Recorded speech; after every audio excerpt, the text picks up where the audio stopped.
Mateus capítulo de número 7. Mateus capítulo 7, versículos de número 7 e 8.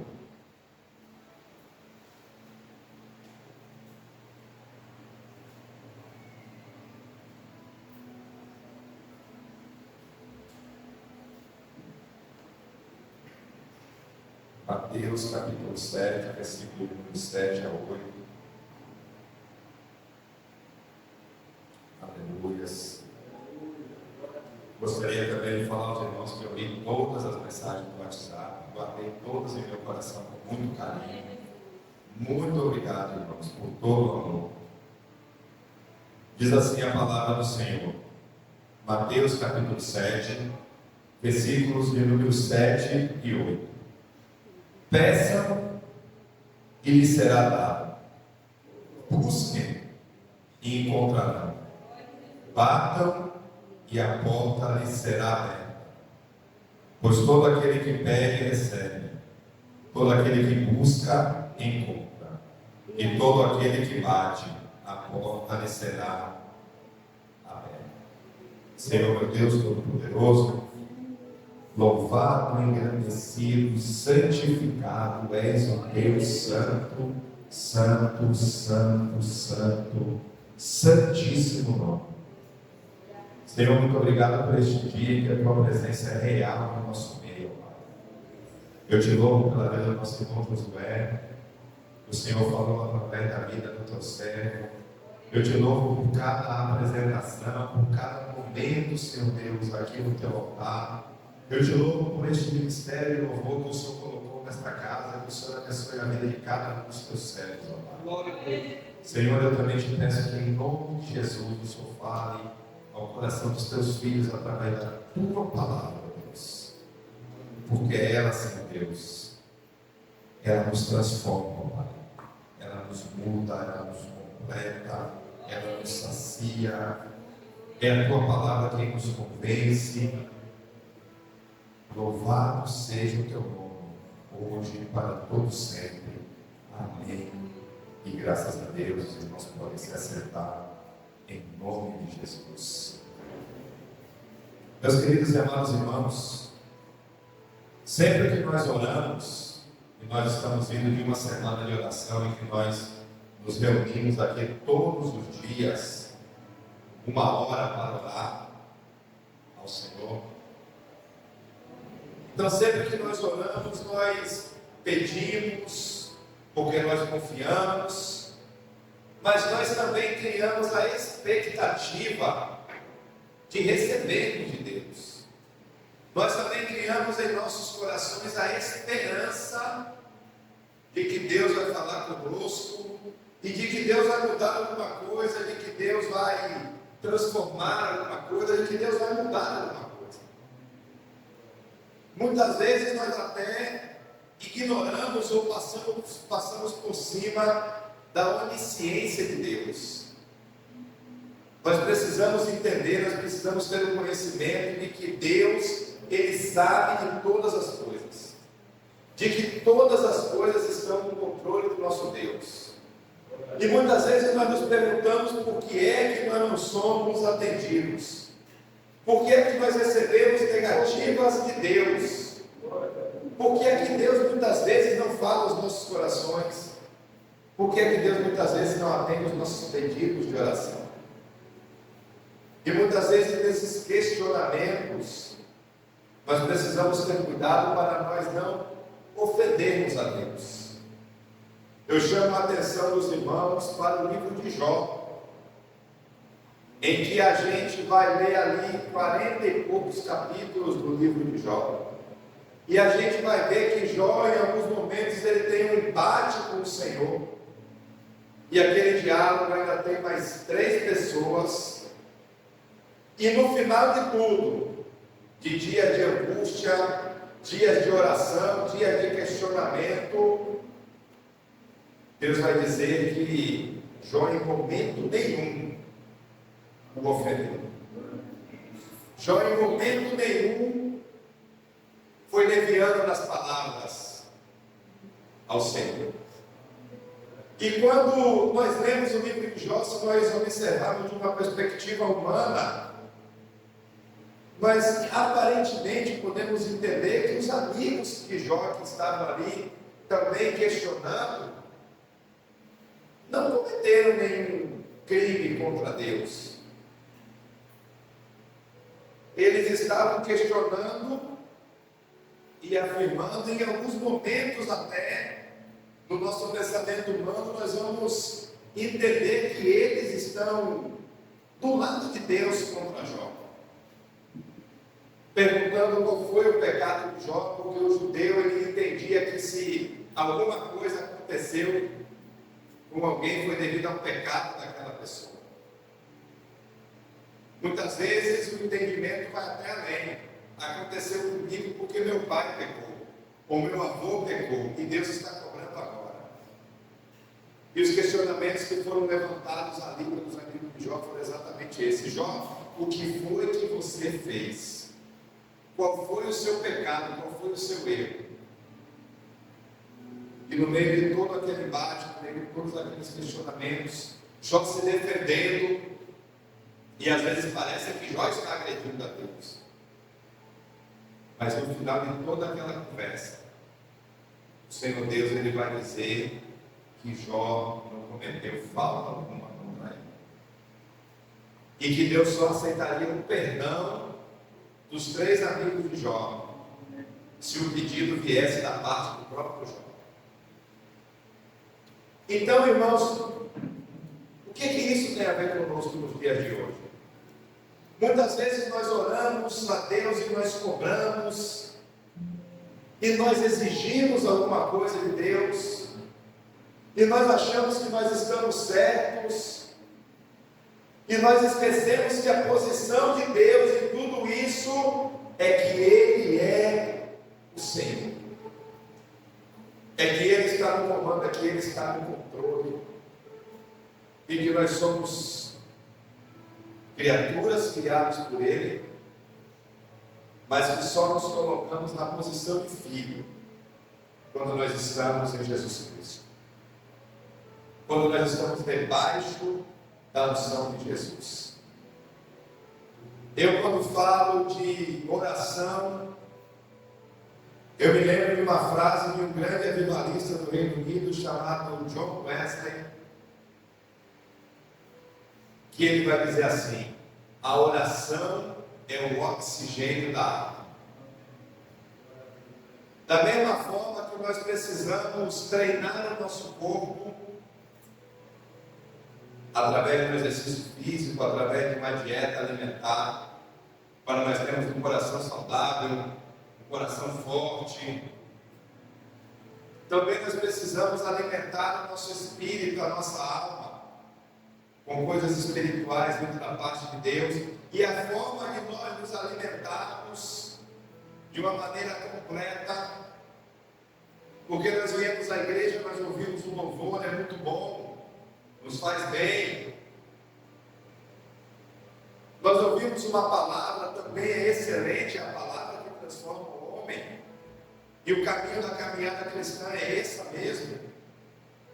Mas quando nós aceitamos a Jesus e quando nós começamos a ter entendimento do nosso relacionamento com Deus, aí vem algo que é o que tem de mais importante na vida do ser humano: o nosso relacionamento com Deus, a nossa intimidade com Deus. E isso é feito através das nossas orações. Glória a Deus. Meus irmãos, Mateus capítulo de número 7, o texto que nós lemos, ali todos nós sabemos que é o Sermão do Monte. É quando Jesus ele reúne todo o povo que estava ali, coloca todo mundo sentado numa montanha, ele sobe no monte e ele começa a ensinar aquele povo. Teólogos e estudantes da palavra de Deus, eles afirmam que se um crente obedecer tudo aquilo que Jesus falou naqueles 2 ou 3 capítulos da Bíblia, o Sermão do Monte, ele já tem o suficiente ele já conhece o suficiente para ter a sua passagem para o céu. De tão importante foi as coisas que Jesus falou ali naquele momento. Jesus, ele meio que condensou tudo o que ele precisava falar sobre o reino de Deus na nova aliança, no Sermão do Monte.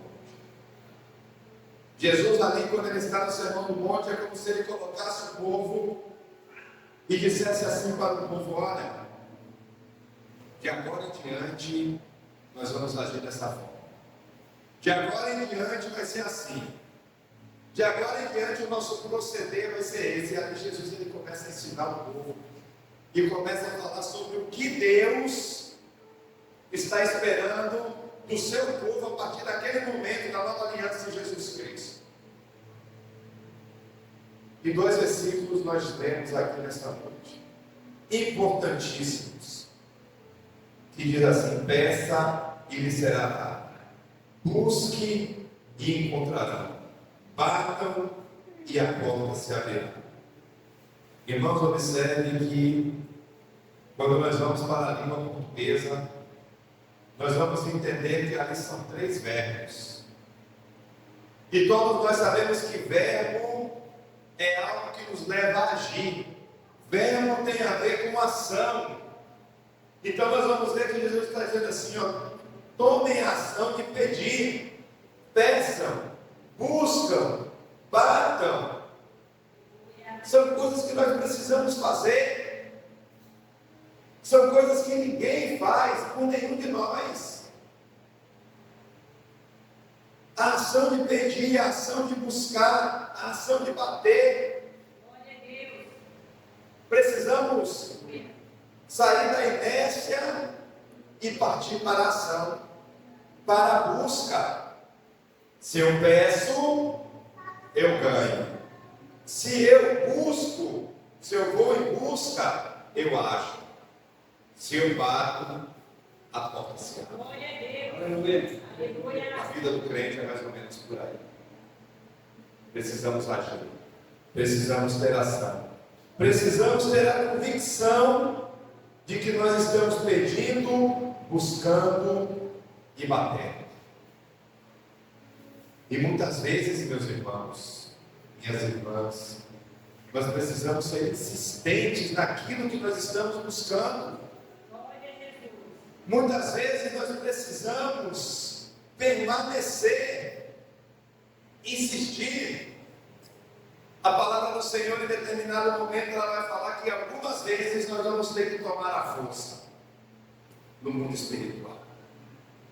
Querem tirar da gente algo que nós já temos. Querem tirar da gente algo que nós ainda iremos conquistar. E nós precisamos lutar. Nós precisamos ser insistentes. Às vezes parece que Deus não está ouvindo as nossas orações. Às vezes parece que Deus não está enxugando as nossas lágrimas. Às vezes parece que Deus está até nos castigando ou nos tratando com indiferença. E nós perguntamos e nós questionamos. E procuramos, tentamos entender o que está acontecendo. Algumas razões pode ter da parte de Deus para que isso aconteça conosco. Uma delas é que talvez Deus possa estar querendo desenvolver a nossa paciência, assim como Ele fez com Jó. Outra delas é que Deus possa querer desenvolver em cada um de nós a perseverança, sermos perseverantes. Outras vezes Deus pode estar querendo nos capacitar para receber algo que Ele ainda tem para nos dar. E outras vezes, simplesmente, pode não ser do tempo de Deus, que é totalmente diferente do nosso tempo. Não é o desejo de Deus, não é a vontade de Deus. Não chegou a hora ainda para o Senhor nos dar. Outras vezes, pode ser porque o que nós estamos pedindo da forma errada. E a própria Bíblia vai nos falar isso. Romanos, capítulo de número 8, versículo de número 26, vai nos dizer que nós não sabemos orar como convém. Tiago vai nos dizer que nós não recebemos porque nós não sabemos pedir, porque nós pedimos mal. E ele vai ainda nos dar a resposta quando ele diz assim: vocês não recebem porque o que vocês estão pedindo é para gastar com seus próprios deleites. E Deus não tem se agradado nisso. E quem fala isso aqui é a Bíblia. Romanos vai testificar, o apóstolo Paulo: vocês não sabem orar como convém. Vocês estão pedindo tão errado que o Espírito Santo intercede por vocês nos pedidos, na oração. É como se nós estivéssemos pedindo algo a Deus e Deus estivesse dizendo assim: não vou dar. Está pedindo mal, está pedindo errado. E o Espírito Santo está lhe dizendo: Pai, se o Senhor não pode dar por essa via, se o Senhor não pode dar por este caminho, dá por aqui. Isso aqui também vai satisfazer. Isso aqui também vai ajudar. Isso aqui também vai dar conta daquilo que Ele quer. Irmãos, é mais ou menos por aí que a Bíblia está nos ensinando acerca da oração. Quando nós nos colocamos na presença dEle, quando nós nos rasgamos na presença dEle. Joel, capítulo de número 2, versículo de número 13, ele vai dizer assim, ó: rasguem o seu coração e não as suas roupas. Era de costume do povo daquela época, quando se colocava em oração de uma forma mais veemente, quando se colocava em oração de uma forma mais profunda, quando se colocava em oração de uma forma mais em que o homem queria se aproximar mais de Deus, eles rasgarem as suas vestes. Também eles rasgavam as suas vestes por tristeza, também eles rasgavam as suas vestes por indignação. Mas Deus está dizendo para aquele povo: olha, ao invés de vocês rasgarem as suas vestes, ao invés de vocês tomarem outras atitudes, rasguem o coração de vocês, quebrantem o coração de vocês.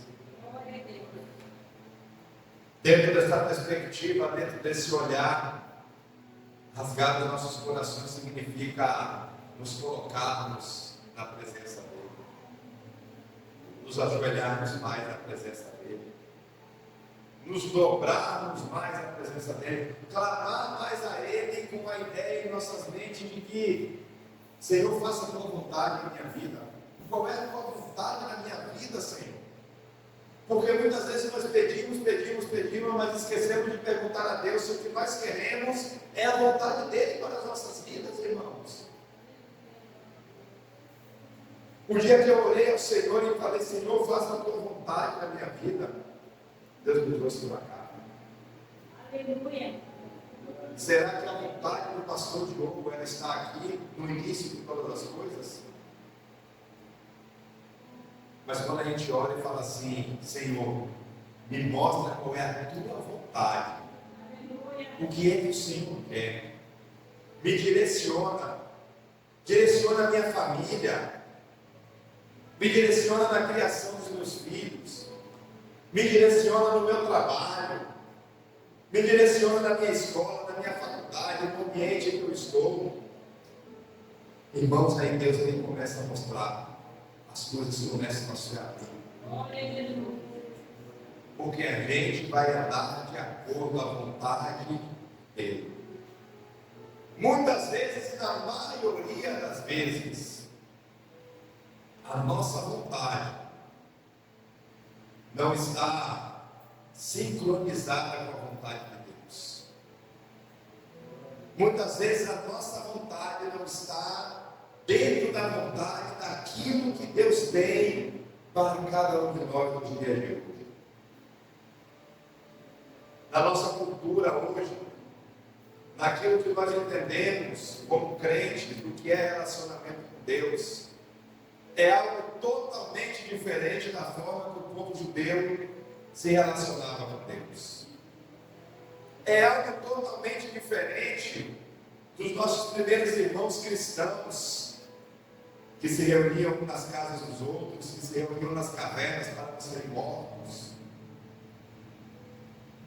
Eu vou vir mais para o contexto dos irmãos. Os nossos momentos de oração hoje, eles são diferentes do que eram alguns anos atrás.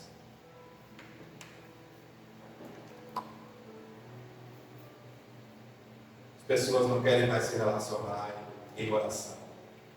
As pessoas não querem mais vir para culto de oração. As pessoas não querem mais vir para ter momentos com Deus. Criamos essa doutrina nas nossas vidas e oramos muito pouco. E isso não tem sido bom para as nossas vidas, por quê? Porque isso nos afasta da presença de Deus. Oração é se relacionar com Deus. Não existe oração privilegiada. Não existe oração forte ou fraca. Aonde que existe isso, irmãos? Vamos orar com mais força, vamos orar com mais poder. Quando nós nos relacionamos com outras pessoas, é assim, dessa forma? Não é. Oração é oração, oração é falar com Deus. Não existe favoritismo na oração. Eu quero que alguém ore por mim porque aquela pessoa é mais próxima de Deus. Eu quero que alguém ore por mim porque ela tem um relacionamento. Né? Não existe, irmãos. Oração é oração. E Deus trabalha no nosso individual. Deus trabalha no coletivo, mas Deus também trabalha no individual. Porque muitas vezes os motivos das nossas orações não podem ser revelados. Algumas vezes sim, nós pedimos ajuda em oração, outras vezes não, outras vezes é algo individual entre eu e Deus. Imagina um jovenzinho que se apaixonou e ele vai pedir ajuda em oração para o seu amigo que está apaixonado pela mesma garota. Vai dar certo isso aí? É uma bela realizada. Glória a Deus. Acho que só é uma velha imagina uma situação, né? Não vai dar certo. Então é algo individual. Não é individual? Ele ainda tem que ficar de olho no camarada, no banheiro. Irmãos, é momento de intimidade com Deus. Quando formos orar, irmãos, precisamos orar arrependidos, nos lembrando de que nós somos pecadores carentes da graça de Deus. Nos orarmos arrependidos, entendendo que o único caminho, a única forma que nós temos de nos apresentar diante de Deus é através de Jesus. Não há outro caminho, biblicamente, de nós estarmos na presença de Deus, se não for através de Jesus. Então, o nosso primeiro momento de oração tem que ser um momento de quebrantamento, um momento de derramarmos o nosso coração diante de Deus. Isso não significa necessariamente chorar, isso não significa necessariamente gritar, isso não significa necessariamente ter remorso de alguma coisa, não. Mas é estarmos na presença do nosso Deus com o coração quebrantado. Trago aqui um exemplo para os irmãos, Isaías capítulo de número 6, e a experiência que aquele profeta vai ter com Deus. Observe, irmãos, que nós estamos no capítulo de número 6 de Isaías. Isaías, ele já havia profetizado, Isaías já havia trabalhando no ofício de profeta, mas é no capítulo de número 6 que ele vai ter um encontro com Deus. E quando Deus se manifesta para Isaías, a primeira coisa que Isaías faz é o quê? eu vou morrer, ai de mim. No momento em que Isaías sente a presença de Deus, e ele vê a presença de Deus, ele se coloca quebrantado diante do Senhor, ele fala, eu vou morrer, porque eu sou um pecador. E a gente vai ver que Deus ali, ele trata a vida de Isaías. E depois que Isaías, que já era profeta, tem a sua vida restaurada, ele vai ser usado pelo Senhor. O Senhor, ele perdoa os pecados de Isaías. Ele restaura a vida de Isaías. Diante da expressão de arrependimento, de confissão, daquele homem que era visto por todos como um homem de Deus, mas que era um homem que tinha erros e que tinha defeitos. A palavra do Senhor vai nos ensinar que se nós confessarmos os nossos pecados, Ele é fiel e justo para nos perdoar. No capítulo de número 64, no versículo número 6, Isaías ele vai falar um texto que eu gosto muito desse texto. Eu tenho uma mensagem só em cima desse texto, mas por hora eu vou apenas ler para os irmãos. E diz assim, palavras do profeta Isaías: todos nós somos como imundo, e todas as nossas justiças são como trapo de imundícia. Todos nós murchamos como a folha, e a nossa iniquidade nos arrasta como o vento. Irmão, nós só somos alguma coisa diante de Deus se nós estivermos em Jesus. Nós só somos alguma coisa diante de Deus se nós estivermos em Jesus. Por isso, clame pelo sangue de Jesus na sua vida. Ore ao Pai da forma que Jesus ensinou, em nome de Jesus. Em Mateus capítulo número 6, Jesus, ele diz que Deus sabe tudo que nós queremos antes mesmo de nós pedirmos. E no capítulo número 7, Jesus vai dizer que nós podemos pedir tudo o que nós quisermos, mas que nós precisamos ter a consciência de que o que Deus quer de verdade de cada um de nós é ter um relacionamento com Ele. No final das contas, é só isso que importa. O rei que a Bíblia vai dizer que foi o homem mais sábio que existiu, chamado rei Salomão. Ele experimentou tudo que a vida poderia dar para o homem: riquezas, mulheres, ele só tinha amigo. Dinheiro, alimentação do bom e do melhor, palácio do ouro. Foi para as drogas, fez uso de coisas ilícitas, tinha o maior exército do mundo. O reino de Israel nunca foi tão próspero e tão grande como na época de Salomão. E no final de tudo, do bom e do melhor que a vida pode oferecer para uma pessoa, coisas aqui que nós nem podemos imaginar que o dinheiro possa comprar.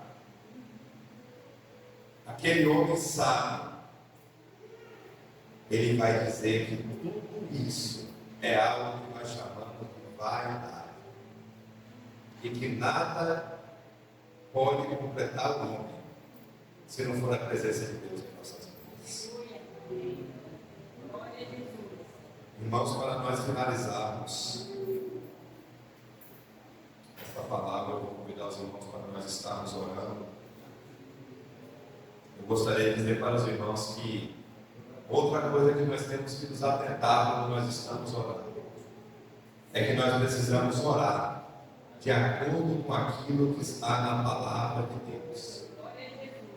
Deus, ele nunca vai fazer nada que conflite com a sua palavra. Eu me lembro que eu tive uma experiência muito poderosa e muito forte com Deus,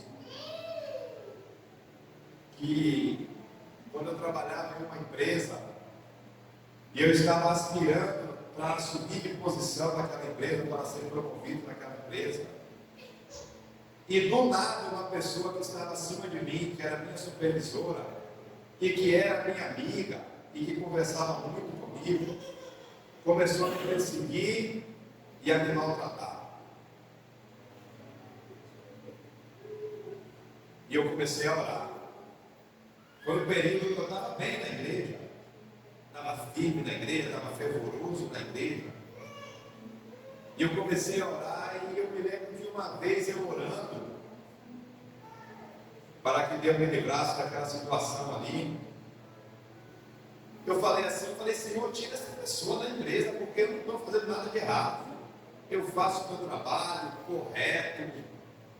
Tira essa pessoa daqui, manda ela embora. Que ela vai arrumar trabalho em outro lugar. Irmãos, eu me lembro que algum tempo depois, pouco tempo, semanas, aquela pessoa foi promovida na empresa. Foi trabalhar em um lugar melhor, foi ganhar mais e saiu do meu caminho. Esqueceu que Diogo existia. Estava em outro departamento. E pouco tempo depois a minha promoção veio também totalmente separada daquela pessoa. Ela trabalhava em um lado, um tipo de serviço totalmente diferente do meu. E nós nem nos relacionávamos mais, nem nos víamos mais. Irmão, Deus nem sempre Ele vai fazer as coisas da forma que nós pensávamos que Ele faz. Eu, na minha ignorância, achei que a única saída que existia para aquela situação era ou eu ou ela sair daquela empresa, mas eu disse, não, existem outras situações. E nem sempre Deus vai prejudicar alguém. Muito pelo contrário, Deus já colocou numa situação melhor. Mas Deus fez de uma forma em que eu tivesse o meu escape. E depois o Espírito Santo me revelou. Tudo foi revelado. Irmãos, o erro não fica sem ser revelado.